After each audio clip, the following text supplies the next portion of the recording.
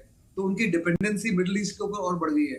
कि Muslim and OPEC, ये जो अरब कंट्रीज हैं, ओपेक को कंट्रोल करती हैं।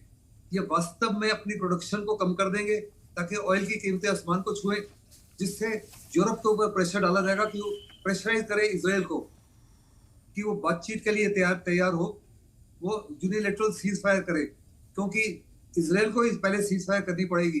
तो जब तक वो सीज फायर नहीं करता और ये लड़ाई बंद नहीं करता, कोई डिस्कशन का पॉसिबिलिटी नहीं है। दूसरा, वो प्रेशराइज करेंगे इजराइल को कि जो ह्यूमन राइट्स वायलेशन हो रही है गाजा में, मैंने कहा 2.3 मिलियन लोगों की जान खतरे में है। उनकी बिजली काट दी है, उनका खाना काट दिया, उनका पानी काट दिया, उनकी दवाइयां काट दी हैं, उनके सब कुछ काट दिए हैं।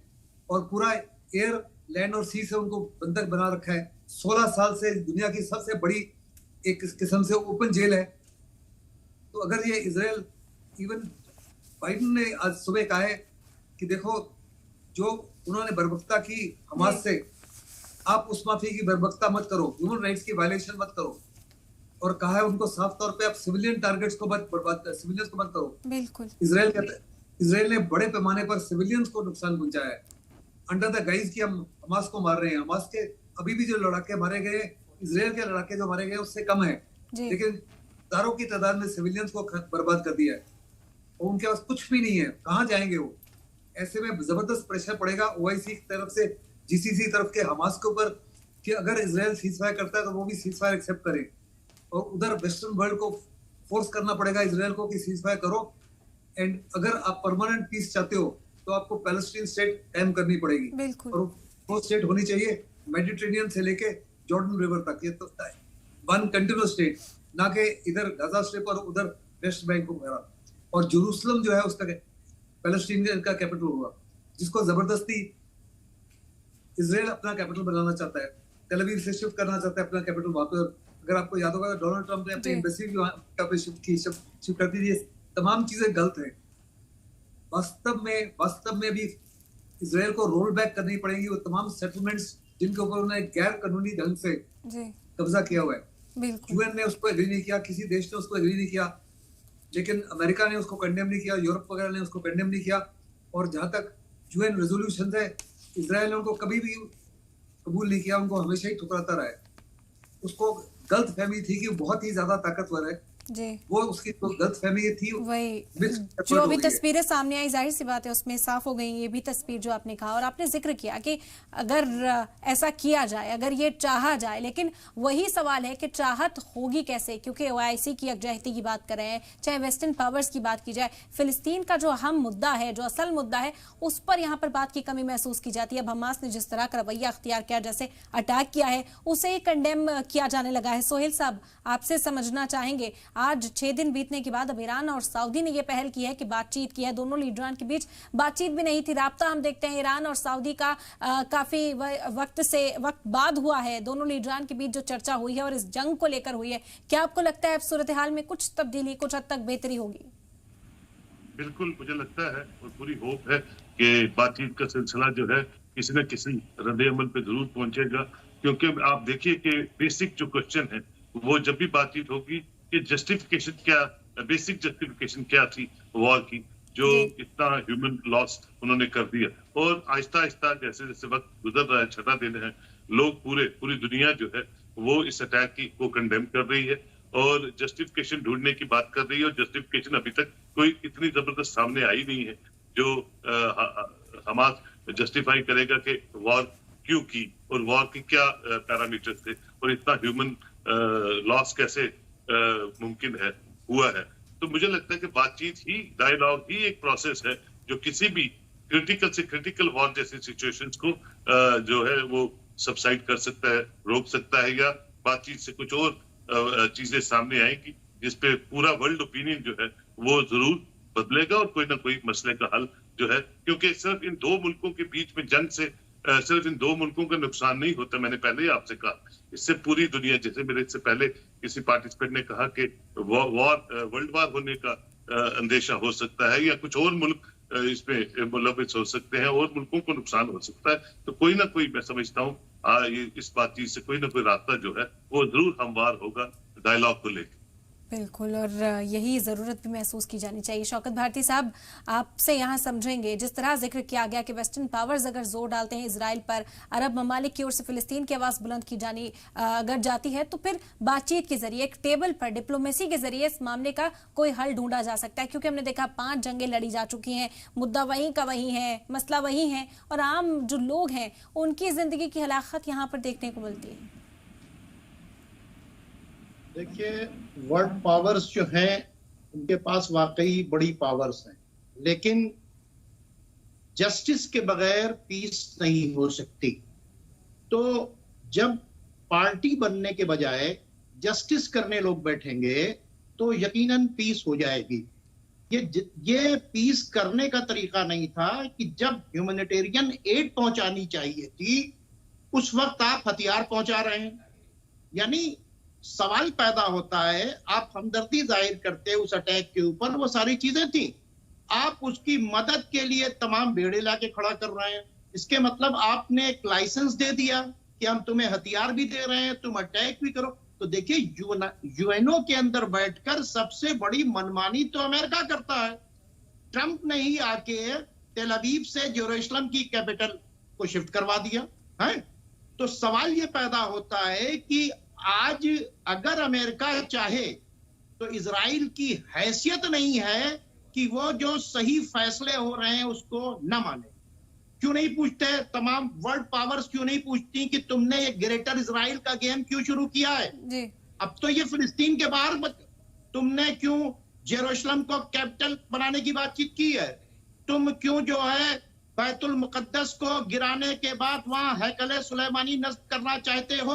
तो इसके मतलब तुम दो लोगों से, मुस्लिम से और क्रिश्चियन से, उनकी जो पॉइस जगह है, हॉली जगह है, उसको क्यों छीनना चाहते हो? अच्छा, ये हिडन एजेंडा नहीं है, ये सामने का है।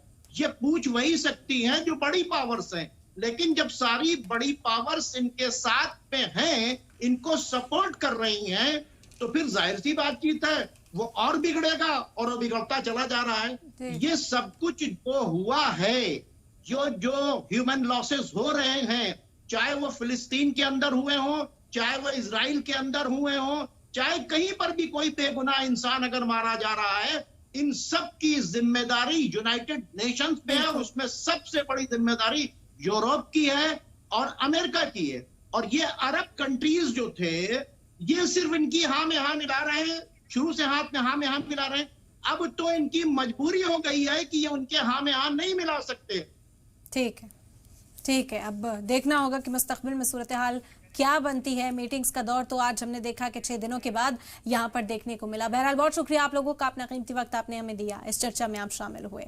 तो अब इजराइल और हमास की जो लड़ाई है, अब इसका मुस्तकबिल में क्या होता है, ये बड़ा सवाल है। इसी के साथ हमारी खास पेशकश में फिलहाल इतना ही। दीजिए इजाजत, आदाब।